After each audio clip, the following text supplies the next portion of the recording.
Fala galera, eu sou o Lucas Eu sou a e Bia. a gente está aqui para mais um vídeo no canal Filhos da Luz. Depois de alguns meses, voltamos com a lição da Escola Sabatina, como vocês viram no nosso vídeo informativo que postamos aí.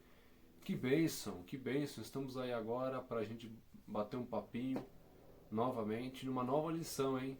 Não sei se você tem a lição aí, mas você vai ver aqui no nosso vídeo que algumas coisas mudaram aí. Nesse novo ano, Nesse novo ano, vida nova, lição nova tudo novo. e vacina nova, se Deus quiser. Amém. E vamos lá então. Então, se você tem a sua lição, se você quiser acompanhar conosco, maravilha. Se você não tiver a sua lição, fique conosco, pegue a sua Bíblia e lembre-se de estudar a lição, ainda que seja pela internet. Você encontra a lição na internet, você encontra a lição no livrinho, mas estude a lição, estude a Bíblia, tá? Não deixe de estudar a Bíblia em hipótese alguma, por favor, ok? Maravilha. Então, para a gente começar o nosso bate-papo, vamos começar com uma oração.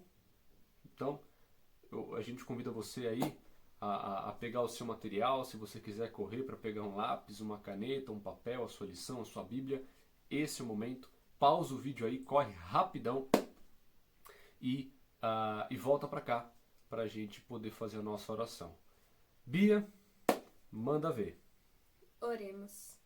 Pai, muito obrigado por mais esse momento que vamos ter na Tua presença, que o Senhor esteja ao nosso lado, nos guiando e nos concedendo sabedoria para que possamos aprender mais essa lição.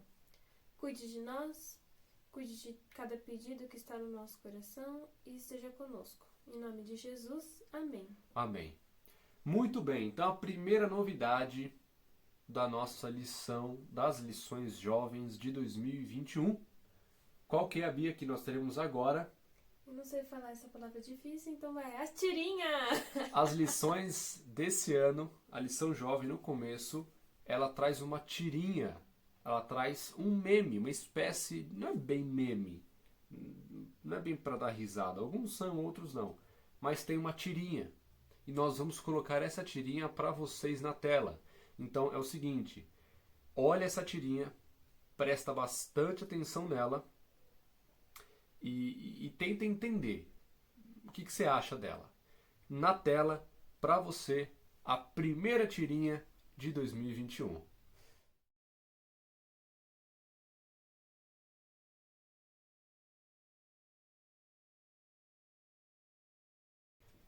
Maravilha, maravilha, maravilha. Você viu a tirinha aí? Então é o seguinte. O que você entendeu dessa tirinha? Deixa nos comentários aí aquilo que você entendeu da tirinha. E a gente vai falar o que nós entendemos. Bia, quem começa? Pode ser você. Eu vou falar aqui então o que eu entendi dessa tirinha, ok? É o seguinte: a mensagem de Jesus é uma mensagem de paz que tem poder para transformar e salvar. Foi isso que eu entendi. Uma das coisas que eu entendi dessa tirinha. Bia, diga para nós aquilo que você entendeu da tirinha. Graças ao poder de Deus e sua mensagem... Não, peraí que eu não estou entendendo nem minha letra. Graças ao poder de Deus e a sua misericórdia, temos paz. Muito bem. Então tem a ver com paz. E você, o que você entendeu dessa tirinha? Deixe nos comentários se você quiser.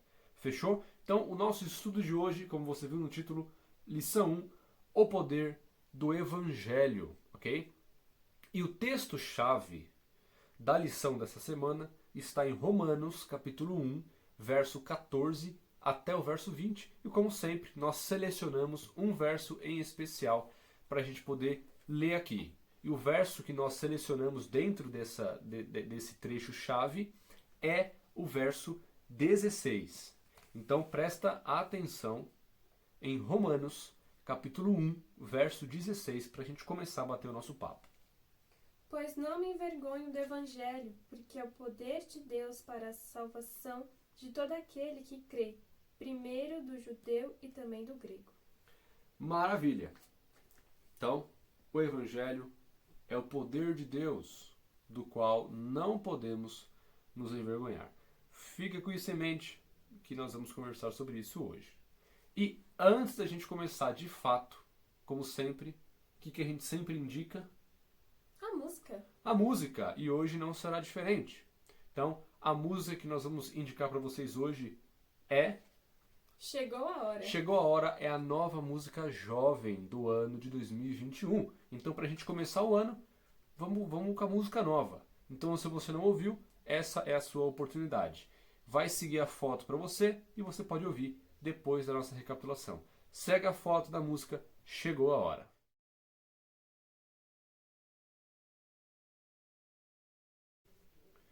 Maravilha! Viu a música aí? Ouça essa música quando você puder, se você ainda não ouviu. E se você ouviu, pode ouvir de novo, não tem problema. Ok? Maravilha, então vamos lá. Sem mais delongas, vamos para a nossa lição, o poder do Evangelho. E, como nós sempre fazemos, a gente começa com uma pergunta para a gente poder desenrolar a nossa ideia. A pergunta é a seguinte. E eu pergunto para a Bia, em primeiro lugar. E você também, por favor, deixe nos comentários aquilo que você quiser. O que você faria, e Bia, o que você faria se vocês descobrissem a cura para o Alzheimer?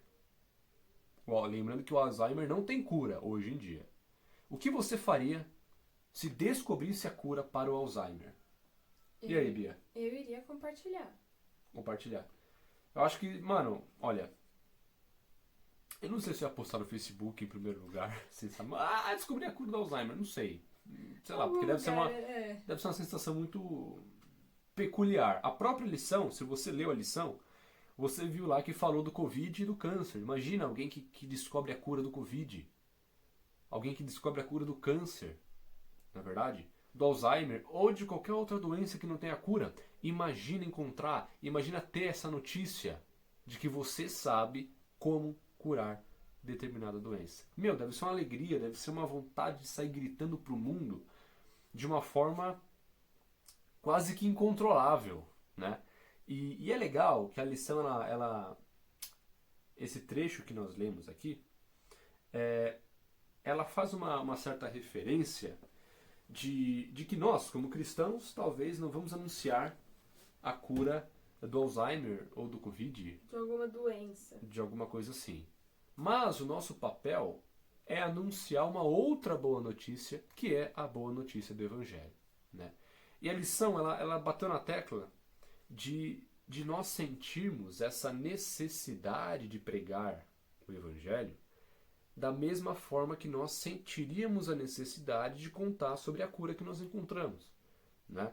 A lição bate nessa tecla, né? E é justamente o trecho que nós lemos. Paulo mesmo fala que ele não se envergonhava de pregar, que ele não se envergonhava do Evangelho, né? Paulo, a gente consegue ver que Paulo ele tinha uma obrigação, ele se sentia obrigado. Era um dever, né? Ele sentia um dever de pregar o Evangelho. Então não era um negócio assim, hoje eu tô afim de pregar o Evangelho, eu vou dar uma pregada aí. Acho que hoje... Ai, que legal. Hoje o dia tá propício. Hoje tá sol, tá gostoso pra pregar o Evangelho. Mano, Paulo, ele sentia a obrigação de pregar. Era o viver dele. Era o viver, exatamente. Não tinha como separar uma coisa da outra. Paulo, ele sentia a necessidade de pregar o Evangelho. Não é só que ele queria, não que ele não quisesse, mas não era só algo motivado pelo desejo. Era uma obrigação que ele sentia. Por quê? Justamente porque o Evangelho é a mensagem de salvação. O Evangelho é a mensagem de cura para o mundo. A única esperança que o mundo pode ter é baseada no Evangelho. É baseada na mensagem de Jesus. E Paulo tinha isso em mente. Então, quando a gente entende que o Evangelho é a mensagem de cura, já que a gente está falando de cura, quando a gente entende que o Evangelho é a mensagem de cura para o mundo, nós entendemos que nós também temos que nos sentir obrigados a pregar esse Evangelho. Que a gente tem que sentir essa necessidade de pregar. E se nós não sentimos essa necessidade ainda, vamos orar a Deus para que Ele nos dê essa necessidade. Para que nós, como cristãos, para que a gente possa, de fato, proclamar essa boa notícia, que é a única cura, que é a única esperança para que o mundo seja salvo, né? Então, a lição ela começou fazendo essa referência, né, de pregar, de anunciar a cura de uma doença com o anunciar o Evangelho, né? O Evangelho é uma mensagem urgente. E nós que temos essa mensagem como cristãos, a gente tem que se sentir nessa mesma obrigação e nesse mesmo dever que Paulo tinha.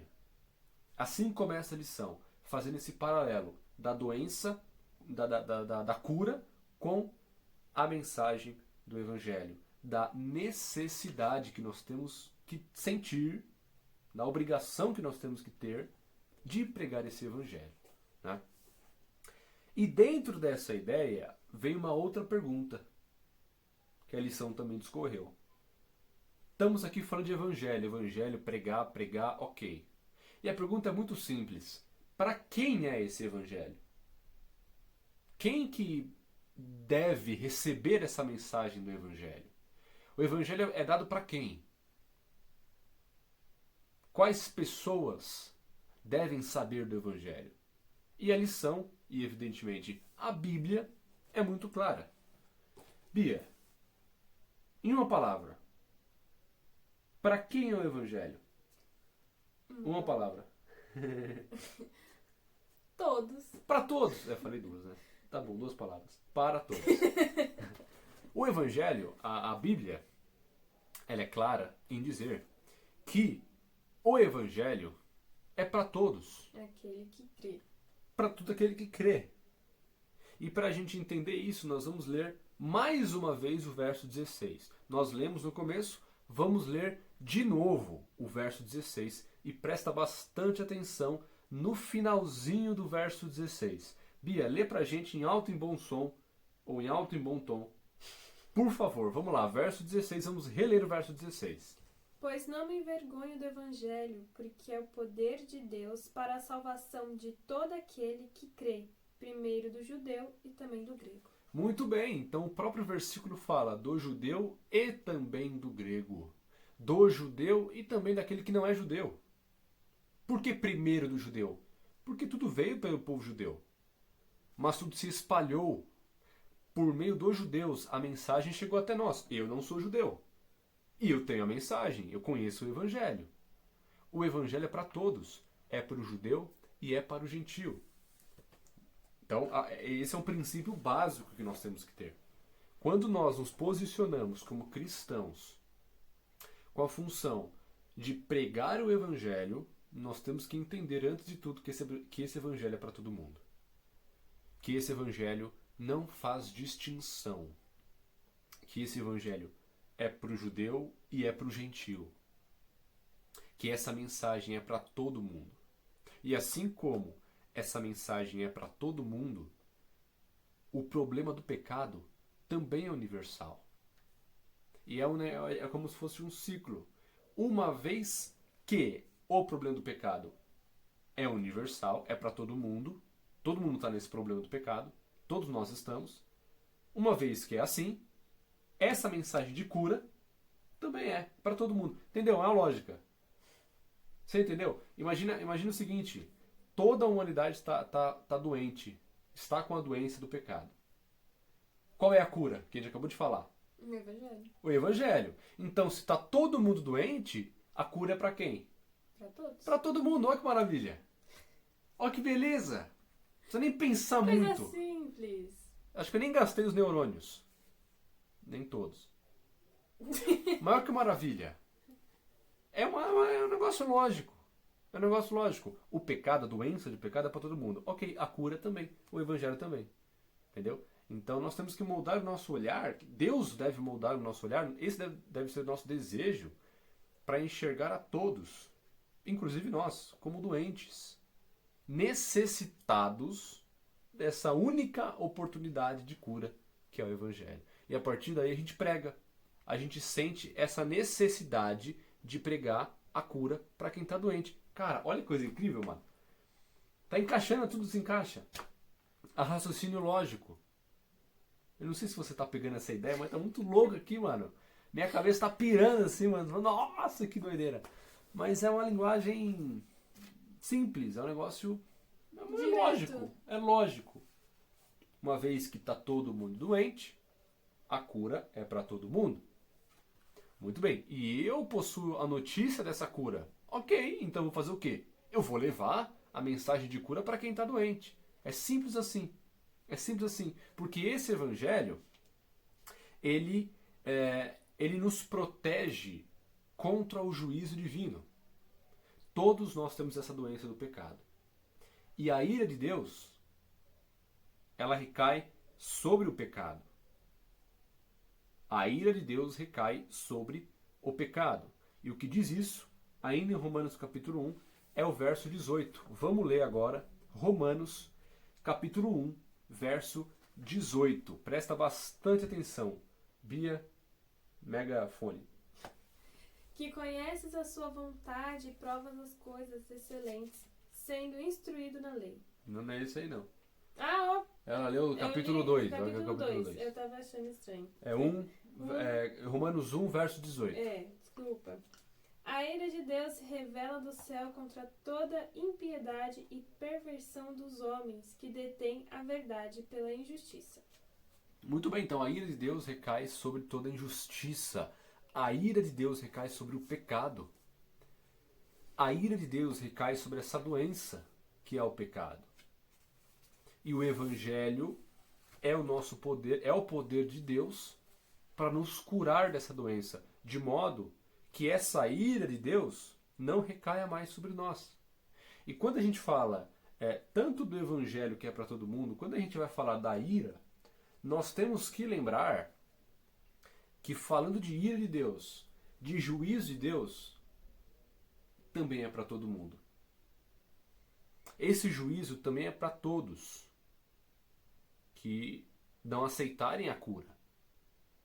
Então com Deus não existe parcialidade. Ah não, aquele ali é meu queridinho. Não, ele eu vou salvar porque... né? Não existe isso. Você vê, o rei Davi, ele adulterou lá com Batseba. Ok. Não foi por isso que Deus passou a mão na cabecinha dele. Não. Deus tratou como um pecado. Deus tratou como um pecado. E tantos outros personagens bíblicos que tinham tudo para ser o queridinho, né? Não. Pecaram, Deus tratou como um pecado. Não tem parcialidade. Então a ira de Deus, ela também é para todos que não forem curados dessa doença que é o pecado, que não forem curados pelo poder do Evangelho, que é o poder de Deus. Entendeu? Então, de forma geral, assim, a gente consegue entender que a lição dessa semana, ela vem falando que todas essas coisas é para todo mundo. Todos estão doentes, todos estão doentes, a cura é para todo mundo, e a ira, ela também recai sobre todos aqueles que não forem curados, que não quiserem ser curados. Né? E isso é um negócio importante de lembrar. Né? É o Evangelho que nos cura do pecado, nos livrando da ira de Deus. Porque lembre, Deus é misericordioso, Deus é amor e Deus é justo. Não adianta eu achar, não, Deus não vai punir ninguém, Deus não se ira. Deus se ira, sim. Só que a ira dele não é gratuita. Hoje, nesse momento, ele está nos dando mais uma oportunidade de aceitarmos o Evangelho dele, de aceitarmos essa cura, para que de fato a gente não receba essa ira. Agora, se eu me negar, a escolha é minha, não é Deus que tá me obrigando a nada. Eu estou escolhendo. Eu tenho mais uma vez hoje, nessa hora que você está assistindo o vídeo aqui, todos nós, mais uma vez, temos a possibilidade de aceitar essa cura, né? De aceitar esse Evangelho. Essa oportunidade. Nós temos de novo essa oportunidade. Né? Então sim, Deus é muito misericordioso.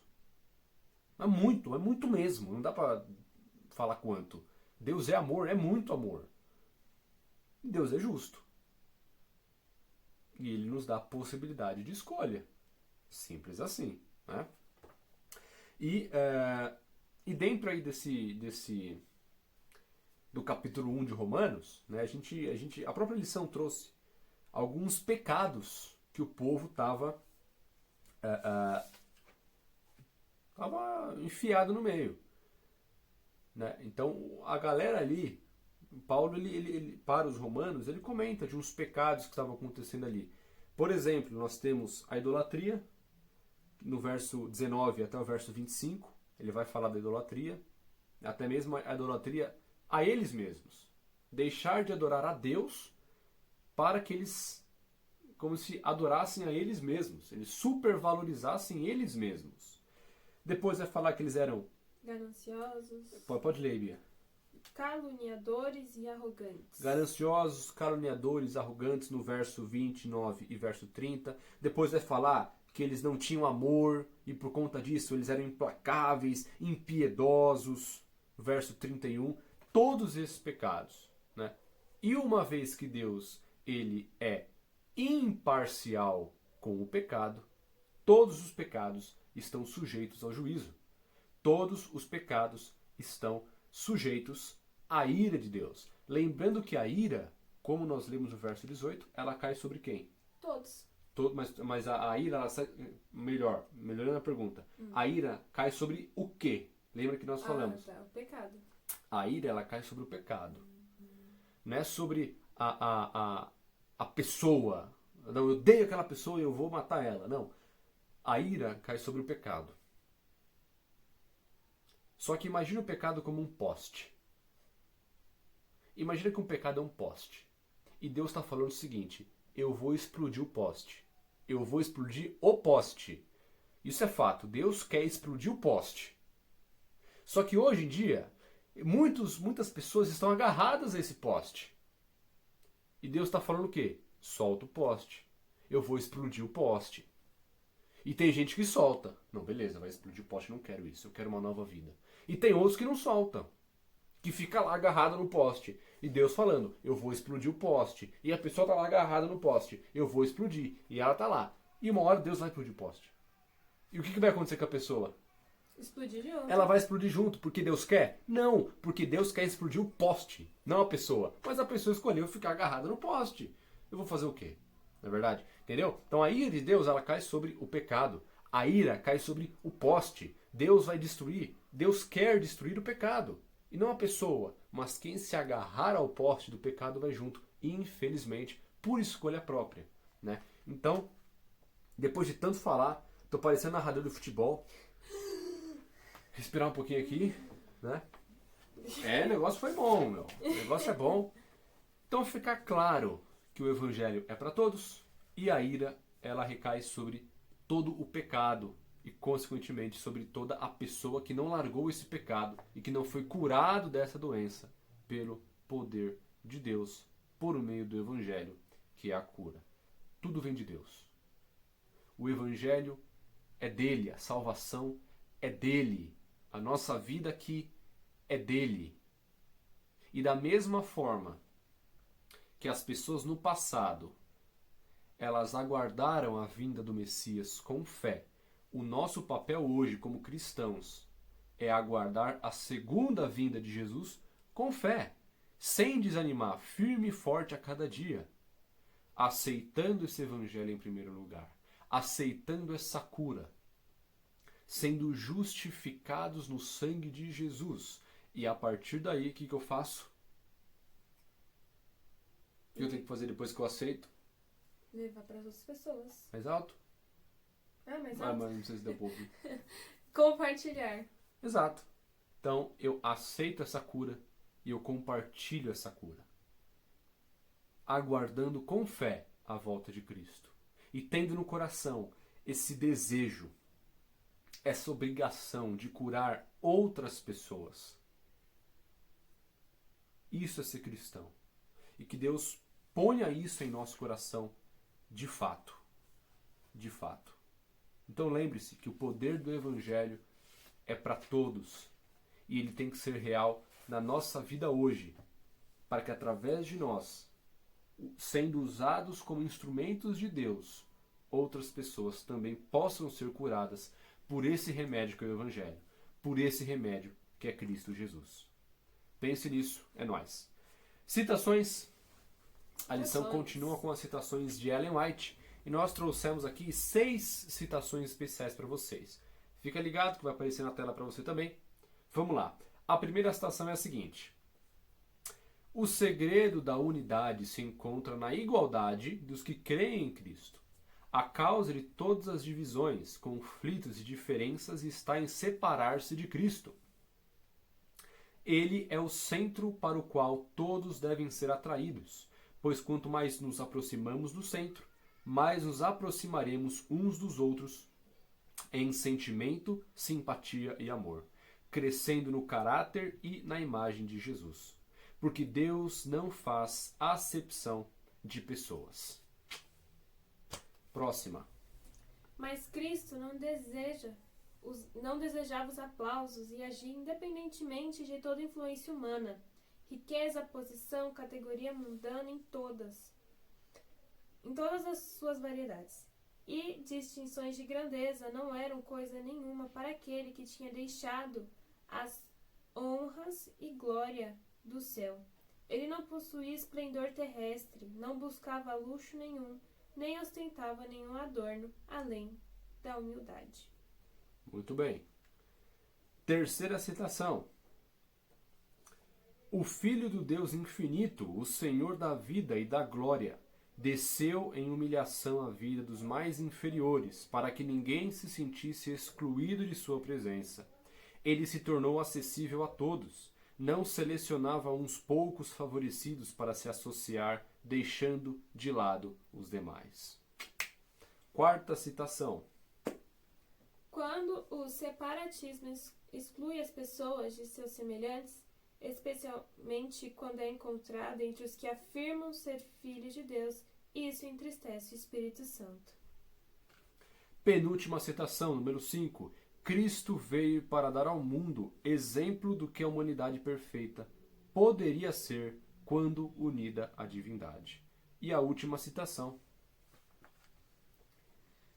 Mas, colocando cada atributo divino em seu lugar adequado, a misericórdia pode ser exercida ao punir o pecado que se recusa a se arrepender, sem destruir o amor nem perder o caráter compassivo. E a justiça pode ser exercida ao perdoar o transgressor arrependido sem violar a integridade dela. Muito bem, então pegue essas citações, ouça elas com calma se você quiser e reflita nisso. E aprenda mais sobre a união em Cristo Jesus. Estar unido, quanto mais unido com Cristo, mais unido com as outras pessoas. Esse é o desejo de Deus para cada um de nós. E para fechar, a gente deixa uma pergunta reflexiva para você poder pensar. A pergunta é a seguinte: qual é a sua reação ao saber que Deus se ira contra o pecado? Pensa nisso. Se você quiser compartilhar conosco, fique à vontade. Maravilha. Vamos orar? Vamos orar.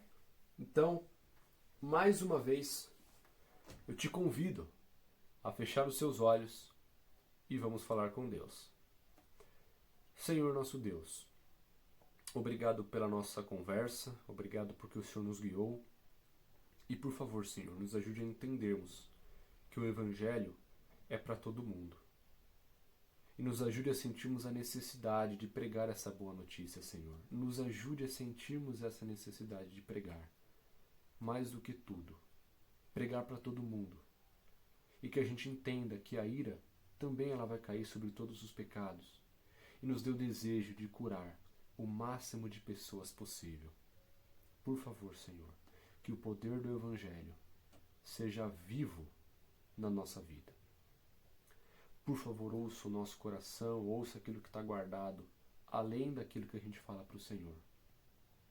Perdoe aos nossos pecados e abençoe a todos os nossos irmãos e irmãs que estão assistindo a esse vídeo. Por favor, continue falando ao nosso coração e nos ensinando a Tua Palavra. Livra-nos do pecado e que esse seja o nosso desejo. Pai, no nome de Jesus Cristo nós oramos. Amém. Amém. Amém, amém, amém. Que bom que você ficou conosco. E para nós terminarmos, né, Bia? Não podia faltar. Não podia faltar. Será que o pessoal já sabe que a gente vai ler? Para a gente fechar, Efésios 5, 8. que fala o seguinte: pois outrora erais trevas, porém agora sois luz no Senhor. Andai como filhos da luz. Que maravilha, que saudades. Bênção demais, pessoal. Um grande beijo para vocês. Fiquem com Deus. Se vocês precisarem de algo, fale conosco. Estamos aqui para servi-los e estamos juntos aqui para se ajudar rumo à Canaã celestial. Amém. Amém. Beijo. Fiquem com Deus.